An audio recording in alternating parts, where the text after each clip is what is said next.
Everyone, today we will continue our online classes. Now we are going to start our new chapter first, crop production and management, which is first chapter of NCERT book of science. Paheli and Buju went to their uncle's house during the summer vacation. Their uncle is a farmer.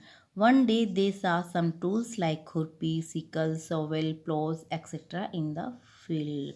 बार अब पहली और बूजो नाम के जो बच्चे थे वो अपने अंकल के यहाँ पे समर वेकेशन में गए और उन्होंने वहाँ पे जो अंकल थे वो फार्मर थे और उन्होंने उस फील्ड के अंदर देखा कुछ टूल्स देखे जैसे खुरपी सिक्कल सुवल सॉवल और प्लॉज इस तरह के। You have learn that all living organism require food. आप सभी जानते हैं कि सभी लिविंग ऑर्गेनिज्म को किसकी आवश्यकता होती है? फूड की आवश्यकता होती है। Plant can make their food themselves. हम सभी जानते हैं कि प्लांट जो होते हैं वो अपने फूड स्वयं बना सकते हैं, but animal and human don't can not make their own food. ये अपना फूड स्वयं नहीं बना सकते। So where do animal get their food from? तो ये फूड इन्हें कहाँ से प्राप्त होता है? But first of all why do we have to eat food? क्यों हमें फूड की ज़रूरत होती है? You already know that energy from the food is utilize by organism for carrying out their various body function such as a digestion, respiration and excretion. अभी हमने question किया कि all why do we have to eat food? हमें food क्यों ज़रूरी होता है? क्यों ज़रूरी होता है? बिकॉज ऑल जो भी है from the utilize by the organism, जो भी फूड हम लेते हैं वो फूड जो होता है वो हम अपने एनर्जी के लिए लेते हैं। किसके लिए लेते हैं? अपनी एनर्जी के लिए लेते हैं। और ये एनर्जी हम ऑर्गेनिज्म के द्वारा यूटिलाइज की जाती है। कौन कौन से फंक्शन में? जैसे हम डाइजेशन कर रहे हैं, रेस्पिरेशन कर रहे हैं, एक्सक्रेशन कर रहे हैं, तो इन सभी प्रोसेस के अंदर हमें एनर्जी की ज़रूरत होती है। ठीक है, नेक्स्ट है in order to provide food a large population regular production proper management and distribution is necessary। हमें इसी तरह से अगर फूड प्राप्त हो सके तो उसके लिए हमें ज़रूरी होता है रेगुलर प्रोडक्शन, रेगुलर उसका मैनेजमेंट हो और उसका डिस्ट्रीब्यूशन हो। ठीक है, एग्रीकल्चर प्रैक्टिस के बारे में बात करते हैं। अगर इसमें एक ब्रैकेट में दिया हुआ है कि 10,000 BC के दौरान देखा जाए तो लोग जो थे वो क्या थे? नोमैडिक थे। और वो क्या करते थे? एक प्लेस टू अनदर प्लेस पे अपना फूड जो है वो सर्च करते थे और शेल्टर भी सर्च करते रहते थे। They are raw food material, vegetable और हंटिंग एनिमल्स करके वो अपना फूड प्राप्त करते थे। और धीरे धीरे उन्होंने क्या करना सीख लिया था? एग्रीकल्चर करना सीख लिया था।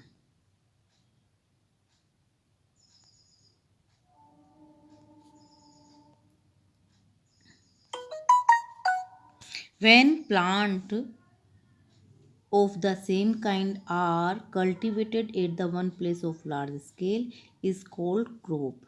क्रॉप किसे कहते हैं? जब एक समान एक ही प्रकार के एक ही काइंड के प्लांट्स को एक लार्ज स्केल के प्लेस के ऊपर लगाया जाता है अधिक क्वांटिटी में, तो उसे हम क्या कहते हैं? क्रॉप। जैसे क्रॉप ऑफ वीट, वीट की क्रॉप कौन सा हुआ? All the plant grown in field are that of wheat. यानी सारे प्लांट्स जो एक फील्ड के अंदर लगाए गए हैं वो किसके होंगे? वीट के होंगे और उसे हम क्या कहेंगे? क्रॉप कहेंगे। You already know that the crop are the different types of cereals, vegetable और फ्रूट। और ये क्रॉप्स जो हो सकती है वो क्या क्या हो सकती है? सीरियल्स भी हो सकती है यानी अनाज हो सकते हैं, वेजिटेबल्स भी हो सकते हैं और फ्रूट भी हो सकते हैं। This can be classified on the basic of the season. और इनको सीजन के बेस पे क्या किया गया है? क्लासीफाई किया गया है। You already know that crop are India as a west country, the climatic condition like temperature, humidity, rainfall vary from one region to another। हम जानते हैं कि कंट्री जो है हमारी इंडिया बहुत ही व्यापक बड़ी कंट्री है और उसमें क्लाइमेटिक कंडीशन जैसे टेम्परेचर, ह्यूमिडिटी, रेनफॉल जो है वो भी सभी जगह पे अलग अलग है। Variety of crop grown in different parts of the different part of the country. और अलग अलग प्रकार की जो है क्रॉप्स जो है अलग अलग प्लेस पे पाई जाती है। और इस क्रॉप को हम according to their diversity cropping pattern पे इसे 2 टाइप्स में कैटेगरी में चेंज किया जाता है। फर्स्ट है खरीफ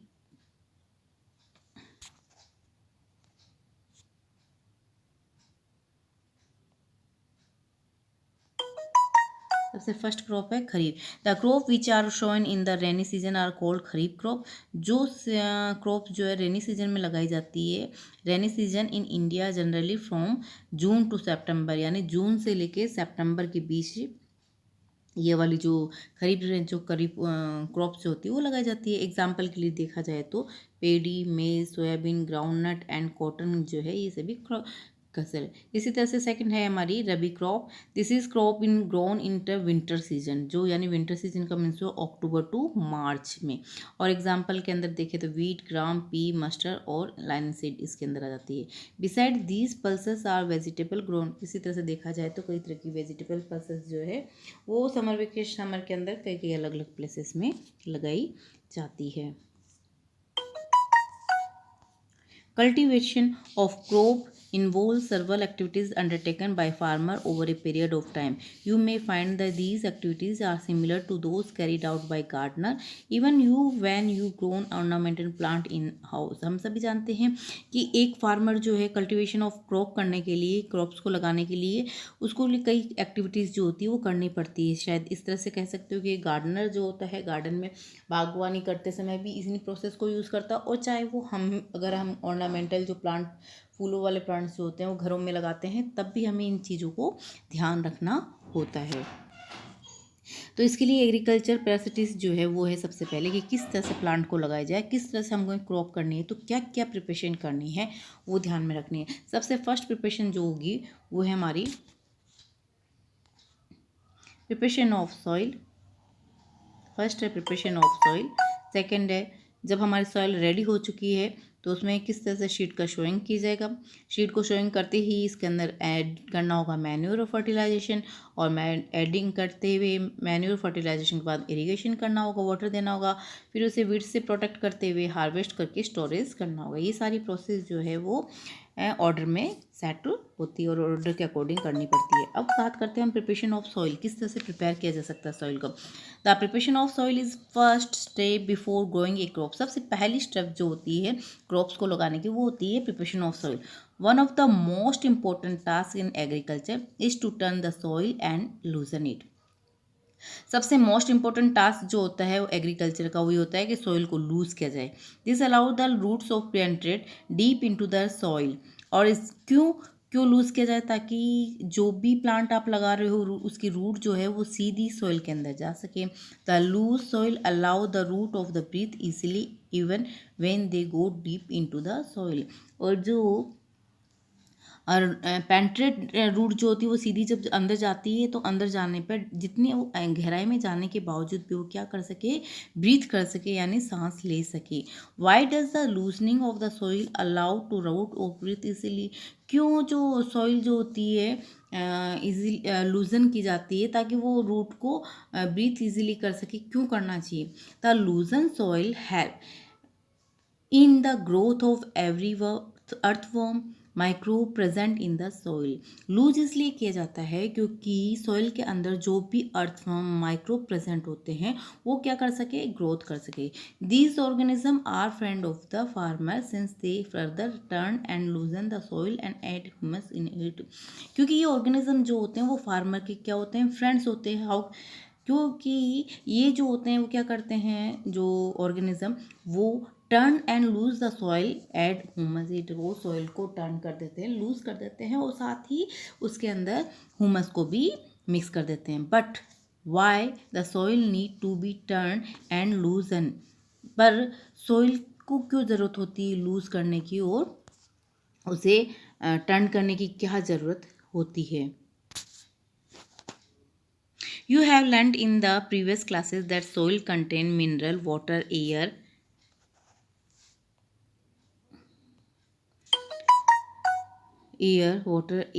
some living organism।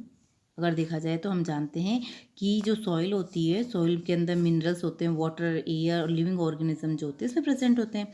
In addition dead plant, animal, they get decompose by the soil organism. इसके अलावा इसके अंदर डेड प्लांट्स और एनिमल होते हैं जो भी क्या होते हैं, डिकम्पोज हो जाते हैं। जो सॉइल के अंदर छोटे छोटे माइक्रो ऑर्गेनिज्म होते हैं ना, अर्थवर्म जैसे, उनके द्वारा डेड प्लांट्स, एनिमल जो होते हैं डिकम्पोज हो जाते हैं। In this way various nutrients in the dead organism are release back into the soil, these nutrients are again absorbed by the plant. जो ऑर्गेनिज्म डिकम्पोज हुए हैं वो सारे सॉइल में चले जाते हैं, सॉइल के द्वारा वापस से प्लांट को मिल जाते हैं. These only, since only a few centimeters of the top layer of the soil support plant growth, turning and loosening of the soil bring the nutrient reach the top so the plant can use the nutrient. तो इसीलिए कहा गया है कि अगर देखा जाए तो सॉइल की ऊपर की टॉप लेयर जो होती है कुछ सेंटीमीटर पे ही प्लांट की ग्रोथ होती है, जो टर्निंग और लूजनिंग के दौरान सॉइल जो होते हैं सारे न्यूट्रिएंट्स को अप डाउन करते हैं, जैसे टॉप पर आ जाते हैं सारे सारे न्यूट्रिएंट्स जो होते हैं और वो प्लांट के द्वारा ले लिए जाते हैं. Turning and loosening of the soil is very important for the cultivation of the crop. तो हमें अगर फसल लगानी है, क्रॉप्स लगानी है, तो उसके लिए टर्निंग और लूजनिंग जो है वो इंपॉर्टेंट पार्ट होता है. The process of the loosening and turning of the soil is called tilling या प्लॉइंग. इस प्रोसेस को हम क्या कहते हैं, या तो टिलिंग कहते हैं, प्लॉइंग कहते हैं. This is done by the using the ploughs. ये प्रोसेस जो की जाती है वो किसके द्वारा की जाती है, प्लोज के द्वारा की जाती है, प्लोज के द्वारा की जाती है. And ploughs are made up wood और आयरन. ये प्लोज जो है वुड और आयरन का बना सकता है. If the soil is very dry, अगर ड्राई है, it may need watering before ploughing. Ploughing करने से पहले वाटर दिया जाए सॉइल को. दिस प्लोज फील्ड में have big clump soil cold क्रम. इस तरह की जो फील्ड होते हैं, प्लोज फील्ड, उनके अंदर बड़े बड़े जो होते हैं वो क्लम्प बन जाते हैं, सॉइल के जो ठेले होते हैं वो बन जाते हैं. It is necessary to break these crumbs. और ये ज़रूरी होता है कि ये मिट्टी के ठेले जो होते हैं इनको क्या करना चाहिए, ब्रेक करना ज़रूरी है. Levelling the field is beneficial for the sowing as well as irrigation. और उसके बाद में उसे लेवल करना भी ज़रूरी है. किसको, सॉइल को लेवल यानी इक्वल करना ज़रूरी है. और वो ज़रूरी होता है बीजों को बोने के हिसाब से भी, ताकि इक्वल लेयर के ऊपर इक्वल सतह पर ही सॉइल जा सके और साथ ही इरिगेशन भी अच्छे से हो सके. Levelling of soil is done with the help of leveller. Levelling जो होती है वो किसके द्वारा की जाती है, लेवलर के द्वारा की जाती है. Sometime manure is add to be soil before tilling. This help in the proper mixing of manure with the soil. कई बार मैन्यूर जो होते हैं वो भी ऐड किए जाते हैं सॉइल के अंदर टिलिंग के समय, हेल्प करते हैं ये mixing of manure with the soil. The soil is moistening before sowing. Soil में बीज को बोने से पहले हमें क्या करना चाहिए, उसे मॉइस्चर कर देना चाहिए. Okay, thank you.